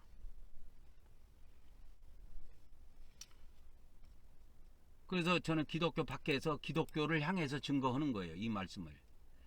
그리고 이제 20번이 찰나면 7번이 더 나와야 되는데, 이제 그것도 봅시다. 계시록 9장 20절, 자 14장 13절, 그 다음에 16장 11절, 18장 6절, 20장 12절, 20장 13절, 22장 12절, 이렇게 7개입니다.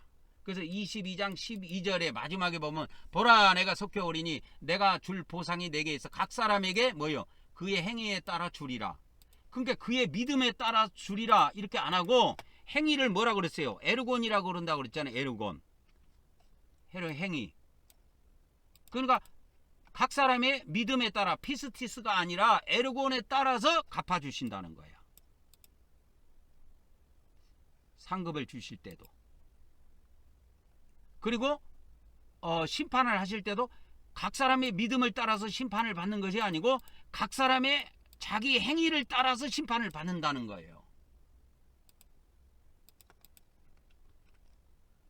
계시록 20장 13절에, 계시록 20장 12절에 보면 죽은 자들이 자기 행위에 따라서 책에 기록된 것들에 근거하여 심판을 받더라 이거예요. 이렇게 자기 자기 행위대로 뭐더라? 심판을 받더라 이 말이에요. 근데 우리 기독교에서는 이거 별 신경 안 써요. 신경 안 씁니다. 왜? 기독교라고 하는 종교 특색은, 제가 다시 반복하지만 기독교라고 하는 종교 특색은 이 행위 구원하고는 전혀 관련이 없는 종교야. 그거는 기독교 밖의 문제지. 성경이 있더라도 그건 기독교 밖의 문제지, 기독교 안의 문제는 아니야. 그래서 기독교가 다 망해 죽는 겁니다. 이 마지막 때 다 망해 죽어요. 그래서 이 말씀을 듣고 자기 자신을 하나씩 준비해 나가는 사람만, 그래서 그런 종들이 계속 생기고 그런 백성들이 계속 생겨갖고 14만 4천 명의 종들과 그 알곡 백성들이 만들어지면, 이제 하늘에 천사들이 우주로 파송을 받아서 마귀들을 두드러 잡기 시작한다 이 말이야. 그러면 그 마귀들은, 잡힌 놈들은 무정에게 갇히게 되고, 그 다음에 그 마귀들과 짐승들이 일부 이 지구로 쫓겨 내려와 가지고 이 지구의 두 번째 1260일이라고 하는 한때 두때 반때의 이 지구 통치 기간이 있다 이 말이에요. 이때 모든 기독교는 사라집니다. 이 지구상의 모든 종교는 사라지는 거예요. 그게 요한계시록에 그걸 이야기해주고 있단 말이야. 휴거 이런 것이 초점이 아니에요. 원래가 다 사라진다. 기독교도 사라진다. 불교도 사라진다. 이슬람 종교도 사라진다. 힌두교도 사라진다. 지구상에 있는 모든 종교는 다 사라진다. 그러면 어떤 종교가 들어서느냐? 짐승만 경배하고 짐승의 우상만 경배하는 그 종교 하나만 존재하게 된다고 하는 겁니다.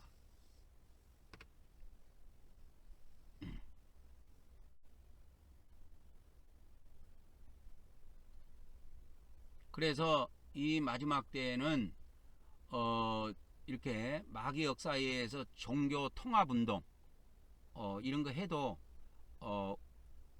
신실한, 하나님을 신실하게 믿는 자들은 그런 데 관심 가지면 안 돼요. 종교 통합하면 안 됩니다. 그거 다 망해요. 그래서 이런 행위대로 갚아주시는 겁니다. 이게 그녀의 행위대로, 이게 계시록 18장이니까 음녀인데 음녀의 행위대로 갚아주시는 겁니다. 반드시 이렇게 돼 있어요. 그래서 요한계시록 16장 11절에 보면 그 행위를 회개하지 않더라는 거야. 회개를 안 해. 그리고 그들의 행위가 그들을 뒤따르리로다. 이 말은 무슨 말이냐면 행위대로 심판을 받게 된다고 하는 겁니다. 그래서 주 안에서 죽는 자들, 주 안에서 순교하는 자들은 복이 있다 이 말이요. 이 순교하는 자들이 14만 4천 명이라 그랬죠. 이게 계시록 14장 13절에 나오는 말씀인데, 이제부터 주 안에서 순교하는 자가 복이 있다. 왜 복이 있느냐? 그들이 죽고 나면 천국에서 안식해. 그리고 이들은 다시 부활을 해서 천년 동안 이 지구상에서 통치하게 됩니다. 왕으로. 그래서 하나님께서 그들의 행위대로 갚아주시는 거예요. 행위가 그들을 뒤따르려다, 이 말은 아까 요한계시록 22장 12절에 행위에 따라서 갚아주리라는 말씀하고 똑같은 말씀이에요.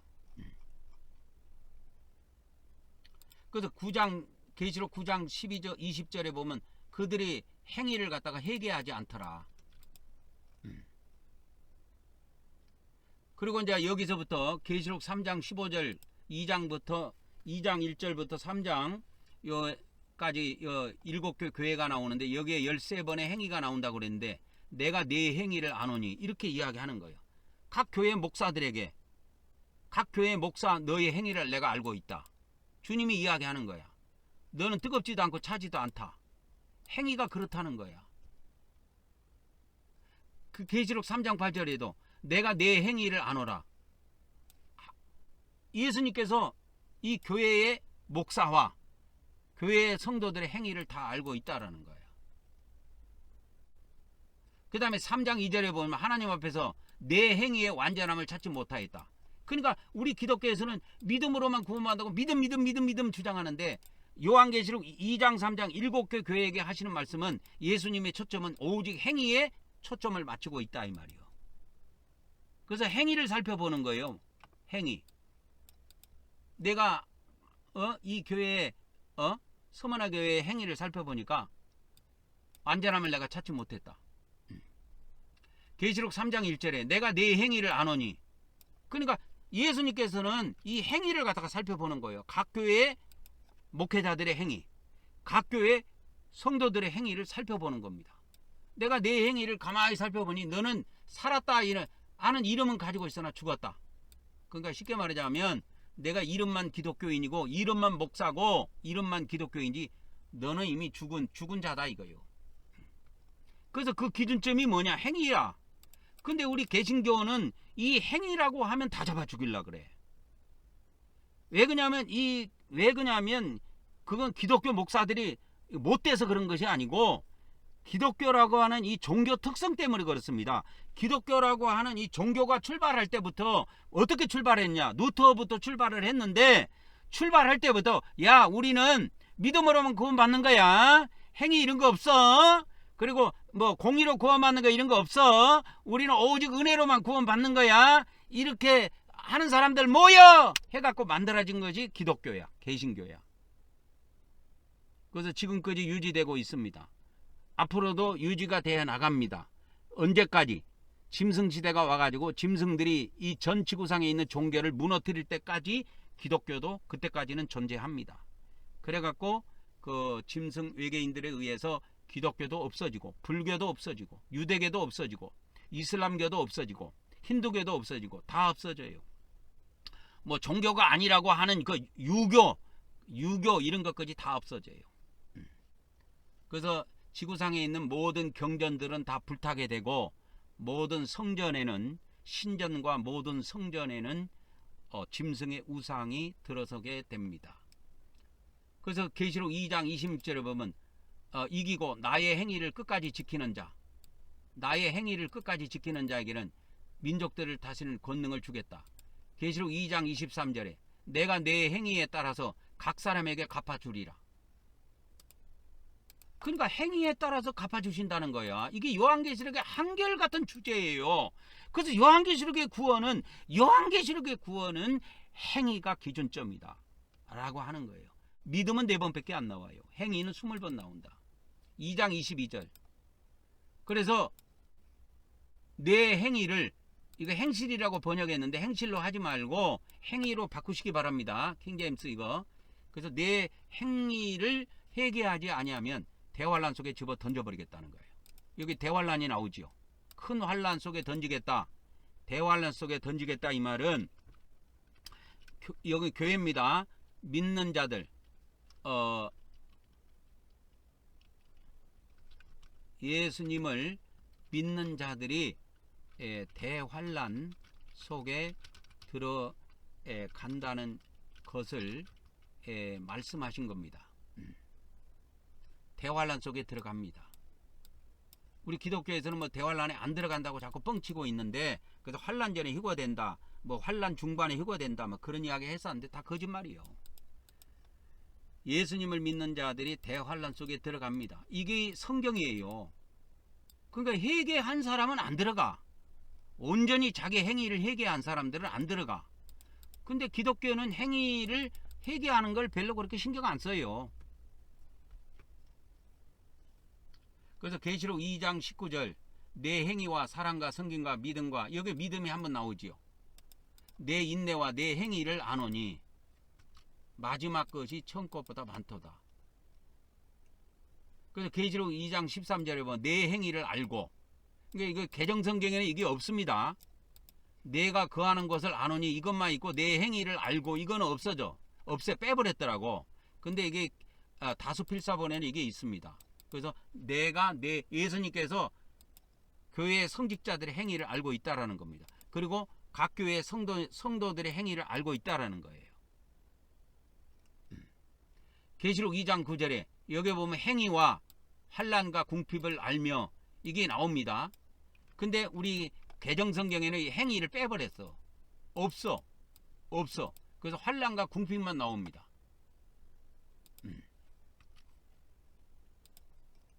그래서 계시록 2장 6절 니골라 당의 행위,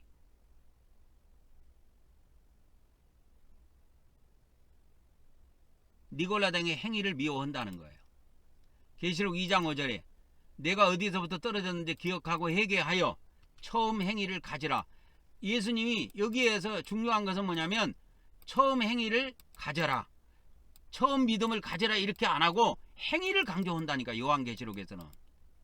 그러니까 우리 기독교식으로 생각하면 야, 네 처음 믿음을 가져, 이렇게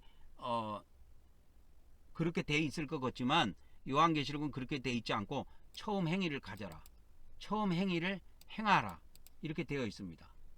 만일에 회개하지 아니하면 그 등잔대, 뭐 촛대라고 하는 등잔대를 옮겨버리겠다. 2장 2절에 보면은 내 행위와 수고와 인내와 내가 또 사악한 자들을 용납하지 못함을 아노니, 그래서 행위를 알고 있다라는 거예요. 행위. 그래서 요한계시록에서는 예수님께서 우리 예수님을 믿는 자들을 무엇을 보느냐, 요한계시록에서 행위를 보는 거예요. 행위. 근데 우리 기독교 구원론에는 행위라는 것이 없기 때문에 우리 기독교에서는 요한계시록을 풀 때도 행위에 주의하지 않습니다. 행위에 주의하지 않고 그냥 막 푸는 거야. 그 은혜로 풀어버린다니까. 그래서 다 망하는 거예요.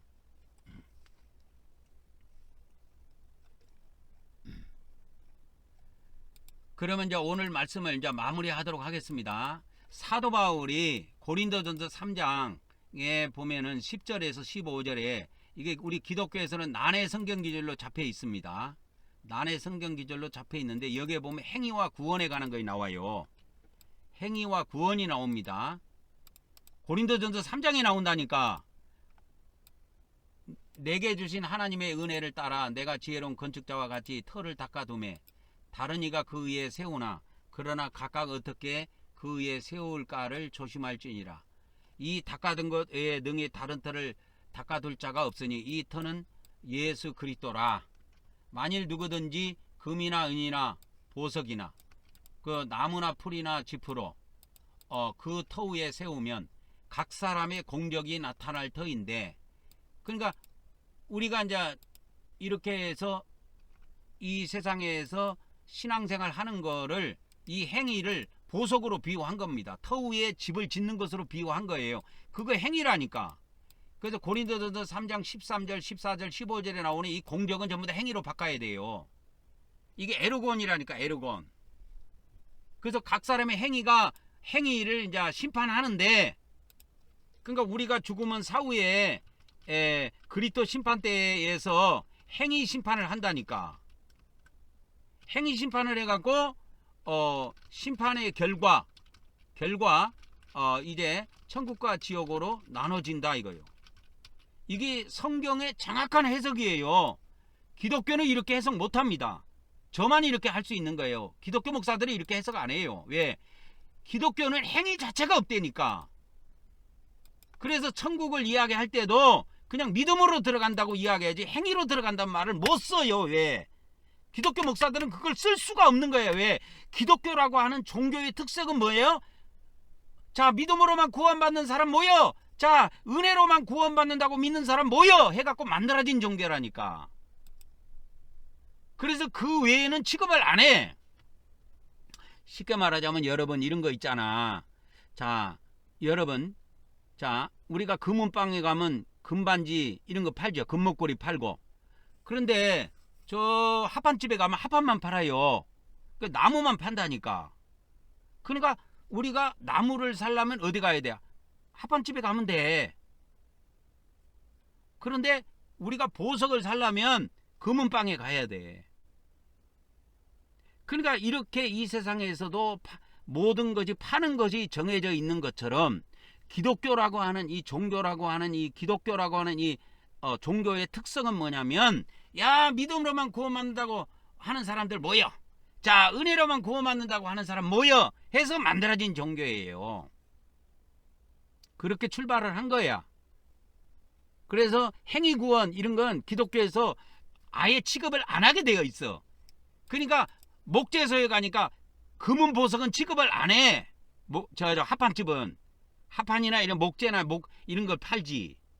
그러니까 기독교는 행위 이런 거 취급 안 해. 공의 이런 거 취급 안 해. 기독교는 뭐만 취급해? 믿음 취급하고 은혜만 취급하는 거야. 기독교라고 하는 종교는 애초에 그렇게 출발한 종교라니까. 그래서 이 고린도전서 3장 13절 14절 15절을 해석을 못합니다. 그래서 이 기독교 목사들은 이것을 난해 성경 구절에다가 집어넣었어요.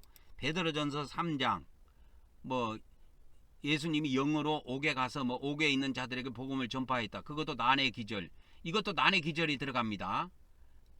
그래서 이 각 사람의 행위가 나타날 때인데 그날이 언제냐면 죽은 날이에요. 죽은 날 심판받는 날을 말합니다. 그 행위를 밝히리니 하나님께서 각 사람의 행위를 밝힌다니까. 이게 바울계시록에 정확히 기록되어 있어요. 이는 불로 나타나고 그 각 사람의 행위가 어떠한 것인지 불로 시험한다는 거예요. 불로 시험해 보면 자 공적이 불로 태워봤어. 행위가 그대로 있으면 상을 받고. 이게 천국입니다. 이 상이 뭐냐? 천국에 들어가는 거예요. 그 다음에 자 어떤 사람이 불로 이 지구상의 신앙생활하는 그 행위를 불로 다 태워봤어. 근데 다 타버렸네? 그러면 해를 받는 거야. 그러면 이 해가 뭐냐? 이 해가 뭐냐? 지옥의 고통이에요. 근데 여기서 잘 보세요. 기독교에서는 그래서 이걸 못 푸는 거야. 자, 해를 받는데 자신은 구원을 받는다고 돼 있어. 우리 기독교에서는 지옥에 들어가면 영원히 못 나온다고 그러는데 저는 나온다고 항상 이야기하지요. 그래서 여기에서도 이게 합당하게 해석이 되는 겁니다. 그래서 우리 기독교인들 중에서 행위가 심판을 받을 때 다 무너져. 그래서 하나님 인정을 안 해줘. 그러면 그는 해를 받습니다. 그 해가 뭐냐? 지옥의 고통이에요. 근데 지옥의 고통을 언제까지 받아요? 마지막 날까지만 받는다고 그랬지. 마지막 날까지. 요한복음 6장에서 말하는 마지막 날까지만 받아요. 그리고 언제? 마지막 날에 구원을 받아요. 구원을 받아 천국에서 영생하는 겁니다. 이걸 우리 개신교에서는 해석을 못해요. 이 마태복음, 고린도전서 3장 15절을 해석을 못합니다. 그래서 이걸 난해 성경 구절이라고 그래요. 난해 성구 또는 난해 성경 구절 그렇게 부릅니다. 우리 기독교에서는 이걸 해석을 못해요. 왜 못한지 아세요? 우리 기독교 구원론이 이렇게 안 생겼기 때문에 해석을 못하는 거야. 근데 성경대로 해석하면 그냥 쉽게 풀려. 근데 기독교 어느 목사도 이걸 해석을 못해. 왜 못해? 기독교 구원론은 행위 구원론이 없어요. 그래서 이렇게 지옥에 가서 고통당하고 갚고 나오는 것이 없어. 근데 해를 받지만 구원을 받잖아. 그래서 마지막 날에 구원받고 나온다니까. 그래서 오늘은 우리 요한계시록과 더불어서 기독교 구원론까지 살펴봤습니다. 오늘은 요 정도 하고 마치도록 하겠습니다.